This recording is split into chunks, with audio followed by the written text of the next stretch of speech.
Okie doke. Thank you, Ray. Our last speaker was great. I teach an equine nutrition class this semester, and I spend about a whole lecture on how to make hay, because the students I have, who are all interested in horses, and many of them own horses, don't have any idea where the hay comes from. They don't know where anything in the grocery store comes from, and they don't know where their hay comes from. And so it's interesting because our last speaker, one of the videos I show is from his farm. So I was really excited to meet him because I thought that was really cool. But probably that's the first thing you should know, is that horse owners don't have any idea what it takes to make hay or how hay is made.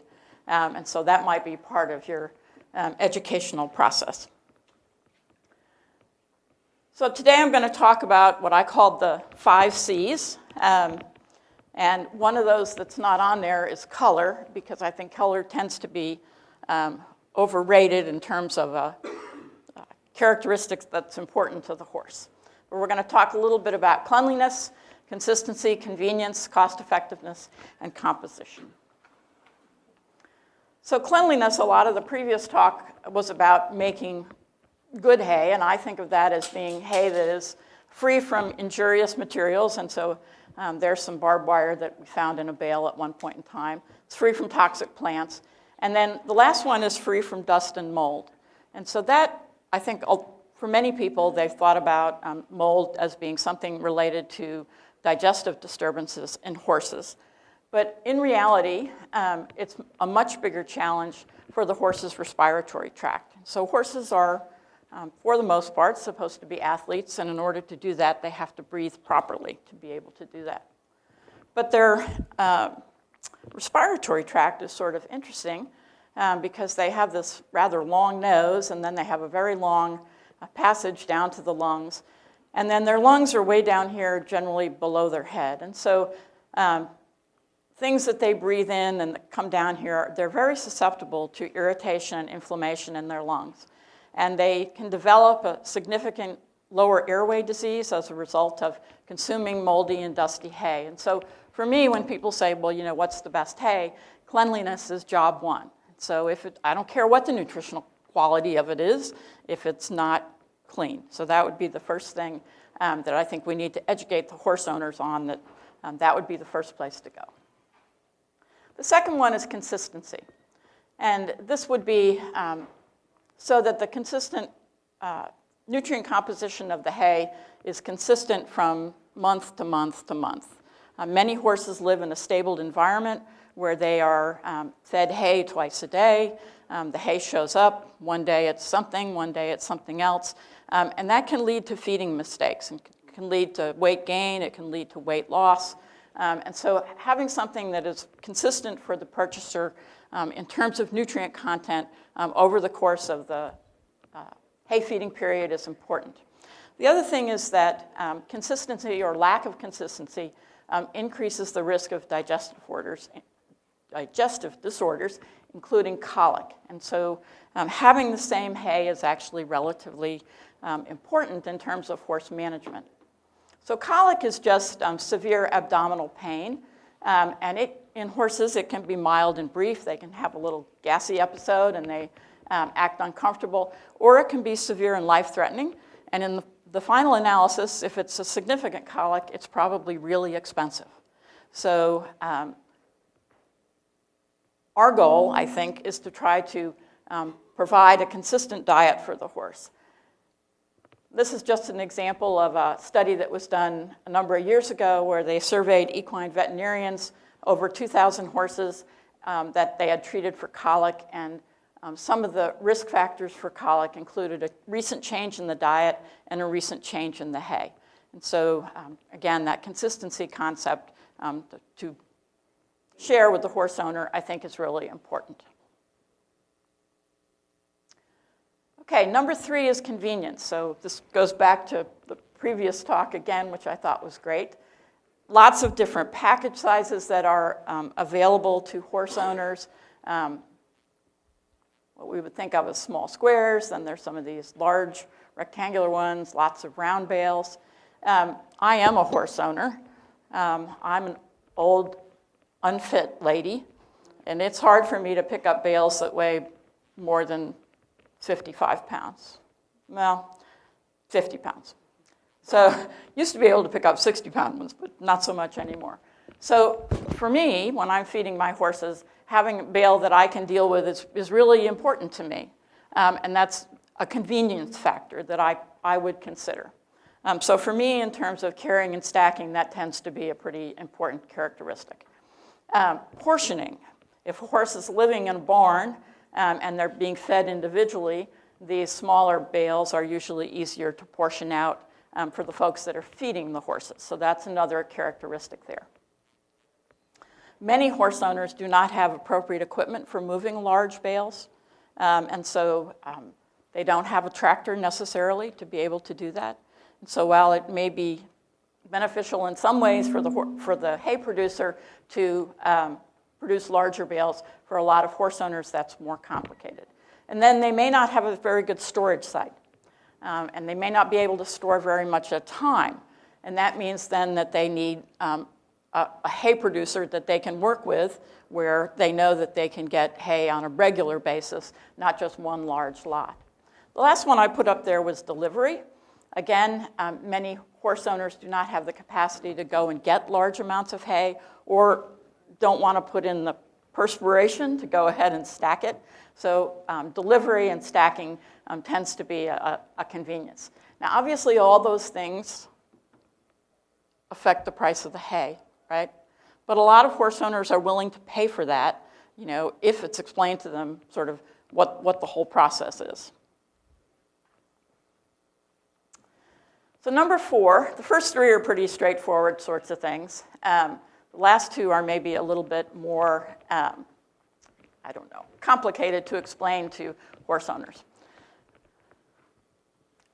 Many of the horse owners that I know buy hay by the bale, and so they compare on cost per bale, all right? And obviously that doesn't determine cost effectiveness because a 45-pound bale is different than a 60-pound bale. So if you can talk to them a little bit about perhaps thinking about the cost per pound or the cost per ton, that is usually better. But it's oftentimes really difficult for them to conceptualize that unless you actually do the math for them. And even then, that's really not the whole story. So notice that I didn't just call this cost, I called it cost effectiveness.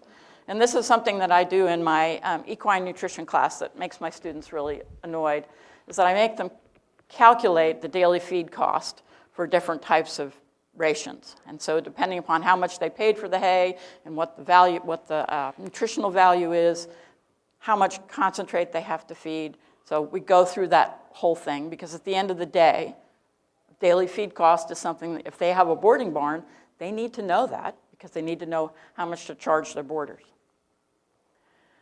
So one of the characteristics that goes along with this is waste. And so it's not just about what you pay for the hay coming in, but it has to do with what you pay for the hay that the horses actually eat. And horses are extremely selective eaters. They have a prehensile nose. They are able to sort amazingly. And they generally prefer soft, leafy hay and not coarse, stemmy hay. So this is a bunch of broodmares here, and their hay is in this basket feeder, which seems like a good idea.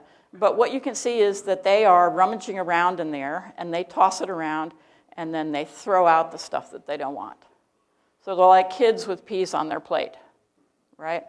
So once they throw it on the floor, and then they trample on it or they pee on it, they're not going to eat that. So that becomes waste. So if the hay that the horses are getting, if 30% of it is wasted, that makes the actual cost of the hay that the horse is consuming a lot more expensive.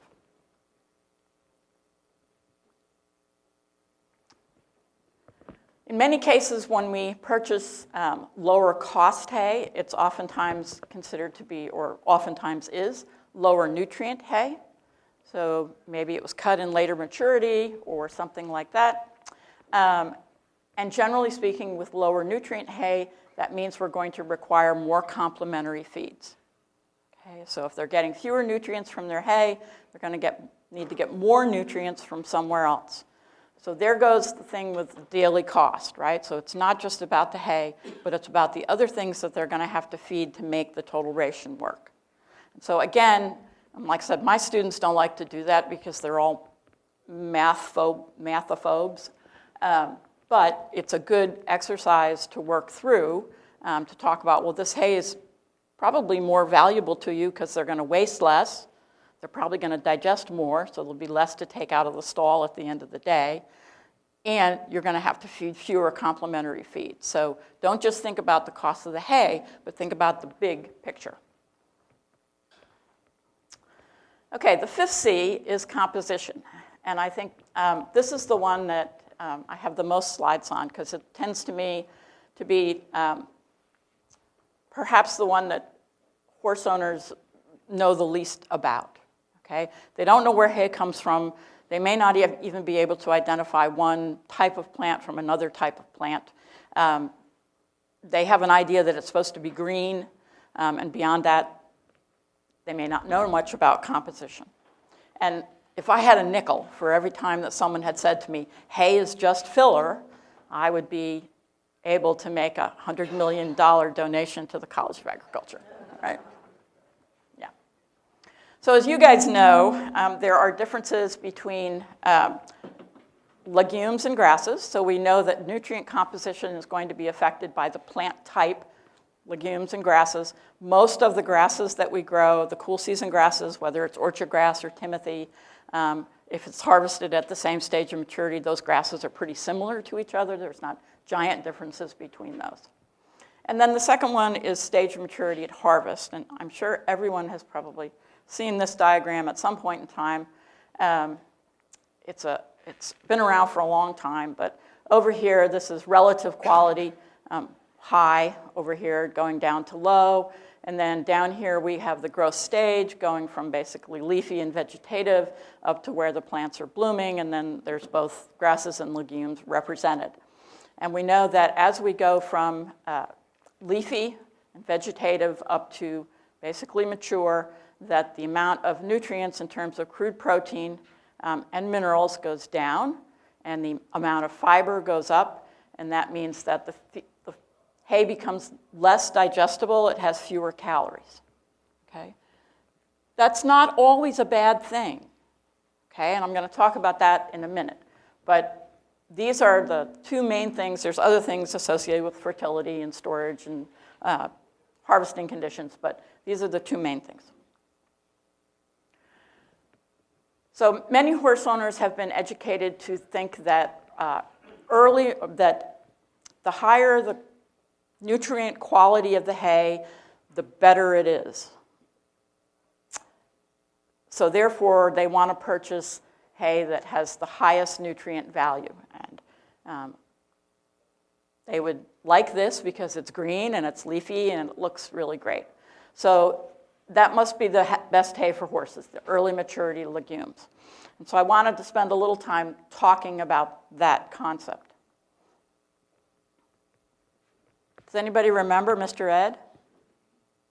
Yeah, a few people, right? There's a little jingle that goes with this, right? So a horse is a horse, of course, but they're not really all the same, okay? So the best hay for the horse is going to be the one that matches the horse's nutritional needs. And that's really a hard concept for a lot of horse owners to understand, okay? Maybe because they think hay is just filler, I don't know. But anyway, we're going to talk a little bit about the nutritional needs of different types of horses. So ideally, at least in my mind, I want to try to match the hay that I purchase with the nutritional needs of the horses that I'm feeding. So if we were talking about a breeding farm, the types of horses that might be on the breeding farm would go from a mare that's either not in foal or one that's in early gestation. Here we have a mature stallion. Here we have a pregnant, late gestating mare who's living essentially outside in the winter. And then we have a weanling or a short yearling, and then we have a lactating mare.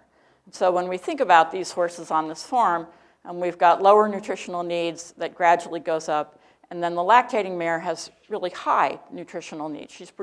They produce up to 40 pounds of milk per day. So very high nutritional needs to be able to take care of that foal that she has.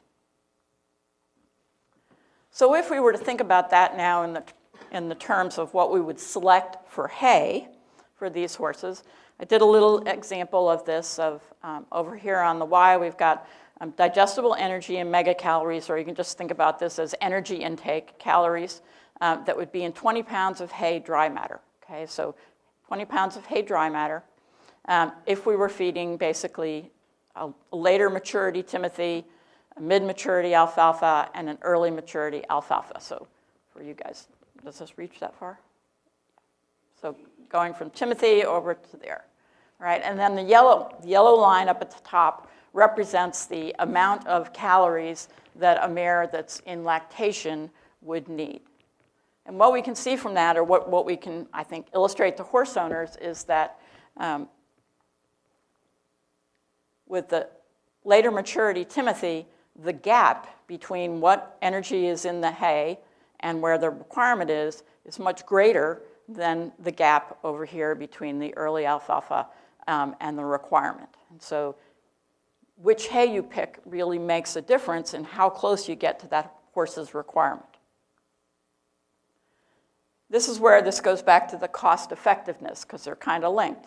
So with that Timothy hay, in order to meet that mare's requirements, she's probably going to need to get about 12 to 14 pounds of concentrate a day. Okay. Mid-alfalfa, it goes down a little bit, and when you get to the early alfalfa, around 6 to 8. So that makes a huge difference, right? Because concentrate is very expensive. And so it makes a huge difference at the end of the day in the total daily feed cost. The other component of that is consuming 12 to 14 pounds of concentrate per day is probably not the greatest thing for horses that are prone to colic. And so the diet that uses less concentrate and feeds more hay, and gets more nutrients from hay is going to be preferred. So that's just an example of how the cost effectiveness is influenced by the composition of the hay. So high quality hay with high nutrient content is an excellent feed for animals that have high nutrient needs. Okay, absolutely. So good quality, nutrient, high leafy, early maturity, high nutrient needs. On the other hand, if we have Porky Pete, the pasture ornament, he's an idle horse, or mostly idle. He's in pretty good body condition here. He's carrying on plenty of supplies on board. If we do the same exact example for this horse, digestible energy and 20 pounds of hay with the Timothy, the mid-alfalfa, and the early alfalfa, what we see is that the Timothy is the one that comes close to his requirement without going over his requirement. So while this hay over here was great for a lactating mare, it's going to exceed his requirement. So cost effectiveness-wise, we could say, well, yes, but you don't have to feed that much hay, right? So if we feed less hay, it'll be more cost effective for us. So it turns out that if you were to do that math, the amount of hay that would be required for this gelding for mature Timothy would be around 24 pounds a day.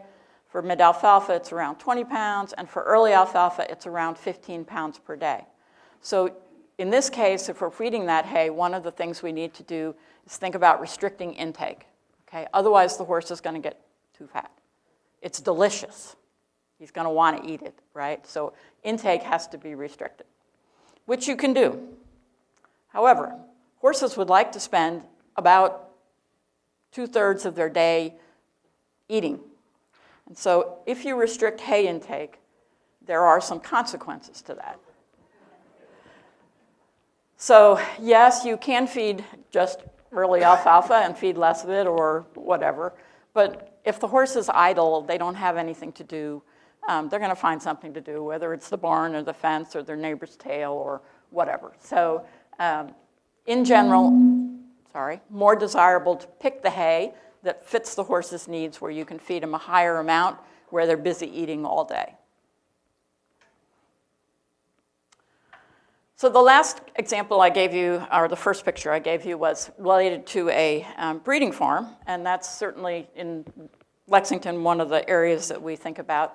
But the vast majority of folks have horses for riding purposes. And so down here we have some high-level competitive horses, thoroughbred racehorses, standardbred racehorses, 3-day eventing.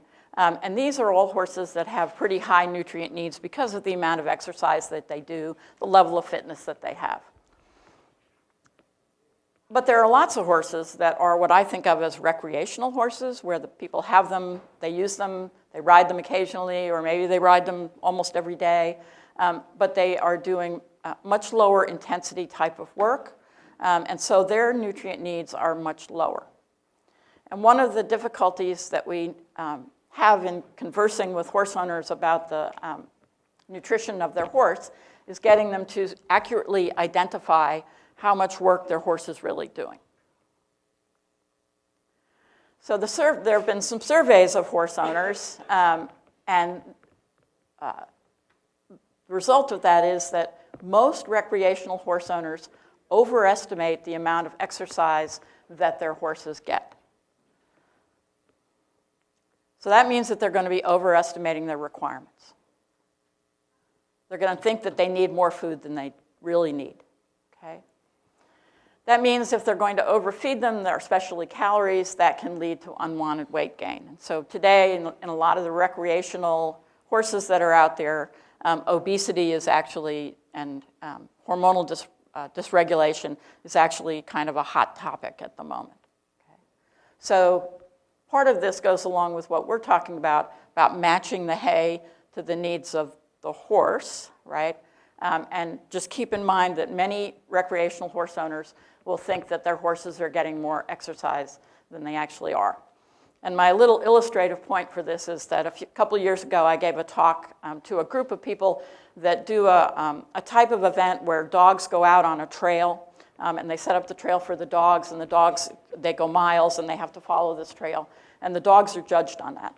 And then the people go out on their horses, and they follow them around, okay? And so I was there to talk about nutrition for these kinds of horses. And I asked everybody to raise their hand. I said, do you think your horse is doing light work, moderate work, heavy work? Like 2 people said light work, 5 people said moderate. Everybody else said heavy. There's like 100 people there. I said, okay, well, let me explain this to you people. They all look like me. They can't ride. They're not physically fit enough or young enough to ride a horse in heavy work. I know that to be true, okay?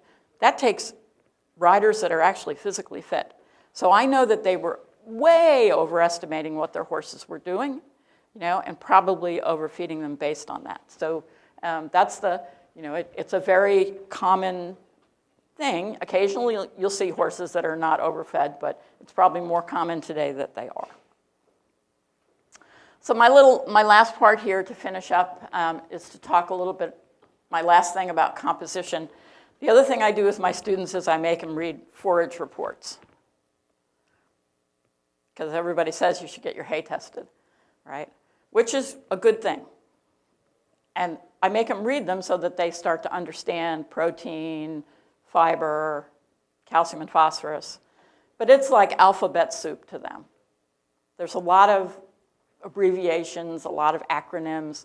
The term neutral detergent fiber doesn't mean anything to anybody other than nutritionists. It's a conceptual thing, And so I realized that trying to explain that stuff to horse owners, that you should get your hay tested and this is what is important, it's really hard. It's conceptually hard. We don't have a good index for horses, but I think that we can use an index that was developed for cattle. So that easy approach for me, because it's a one-stop comparison, is relative feed value. Now, relative feed value was designed for cattle. It takes into account factors that affect digestibility and intake. It does not account for the amount of protein that's there, the amount of calcium and phosphorus, or things of that nature. But it does allow horse owners to compare different hays, okay? And what I put for you in the proceedings is a little table that I'm going to show you here. The table that's in your proceedings has more information in it. But I think it's also a guideline that we can use to think about matching hay to horse, okay? So relative feed value goes across a range. 100 is equivalent to mature alfalfa hay, more or less. A lot of grass hays, especially if they're mature, are going to be pretty far below 100. They might be in the 70 to 80 range. But if you look up the relative feed value on a feed analysis, and it doesn't need to be a really complete feed analysis, but it can be calculated from things that are normally done, 70 to 100 would be suitable for horses that are adult sedentary horses and for many horses that are in light work, because you'll be able to feed enough of it that it will keep the horses busy eating, and it will be appropriate for their nutrient needs. Relative feed value between 100 to 130 fits for horses in light to moderate work, for many mares that are in early to mid gestation, for growing horses that are late in their yearling year. So it's a pretty usable area there. 130 to 160 when we're purchasing. So at the university, we have a horse unit in the animal science department, and we have broodmares on that farm. And so we try to look for hay that comes into this range because we think that that's the most cost-effective for us in terms of minimizing what we need to use in terms of complementary feeds. So this is suitable for gestating and lactating mares, for growing horses, and for many performance horses, okay? It would probably overfeed many of the adult sedentary horses unless intake is restricted. And then hay that's over 160, some late gestation and lactating mares that really need extra calories, some weanlings, and horses that need to gain weight. But even on a breeding farm or for most recreational horses, this feed is going to have too many calories in it and have too much nutrient value where you might have to restrict it. Okay, I left some time at the end. I was supposed to go for 30 minutes. I think I'm pretty good on time. So these were my 5 C's, and I'd be happy to take any questions.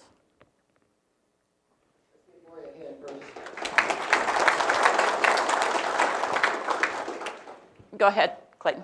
A little bit off subject of what you're talking about, but I've seen a lot in the last couple of years about brokers, and they advertise their hay as being low sugar, NSC.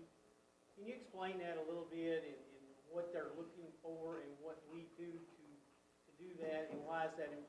Okay, yes. So the question was about hay brokers that are advertising that they have low sugar hay or low NSC hay. NSC stands for non-structural carbohydrate. And what about all that? Horses, when they become overweight, can develop insulin resistance. And so when they eat something that has a high level of sugar in it, it triggers an insulin response, and that can have some negative effects on the horses. So one of the recommendations for managing those horses is to have hay that has low sugar content, okay? And in general, those would be the more mature hays that tend to be a little bit lower in that component. So they're higher in fiber, a little bit lower in the sugar content. So that would be sort of the way to go on that. But you can have that analysis done as part of the forage analysis. And the veterinarians recommend that the hay be below 10% sugars. Okay, that's the recommendation.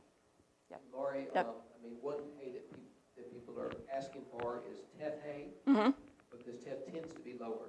Sure. Yeah, the warm season grasses would tend to be lower than the cool season grasses, and actually in the sugar content, that's one place where some of the cool season grasses differ. So based on things that we've seen, Timothy tends to be higher in the sugar content.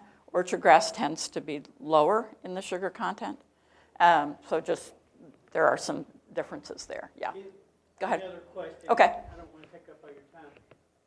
we have discovered that hay that we cut early in the morning is lower in sugar than hay we cut in the afternoon.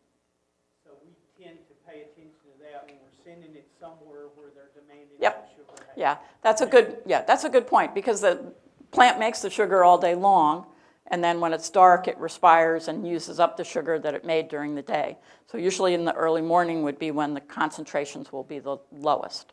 Yep, absolutely. And the sugar content could be 3% less from cut the afternoon the day before to that following morning, so it can be significant. Usually we talk about wanting to cut in the evening because the dairy cow wants the highest sugar. Right. So yeah, okay. You use the terminology growing horse.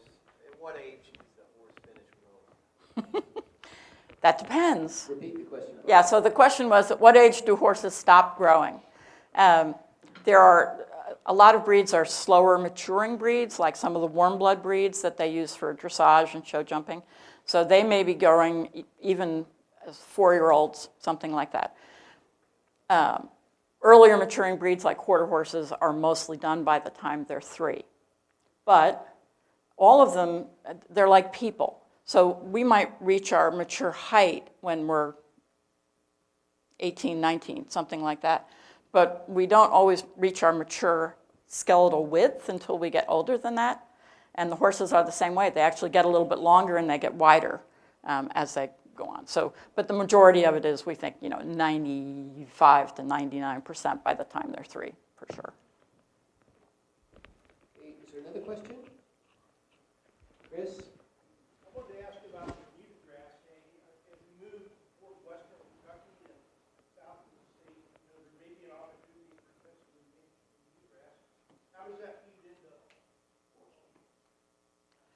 Well, I mean, if you go down in the south, it's the hay, right? So We're talking Bermuda grass hay for those listening. yeah, sorry, yeah. What about Bermuda grass hay? So it's perfectly useful, and probably stage of maturity is extra important for that. So if you are feeding brood mares, you want to make sure that you're very careful, because if it becomes mature, then the nutritional value will be pretty low. But if you're looking for something to keep Porky Pete occupied, late maturity would be great. Yeah. Laurie has got to go back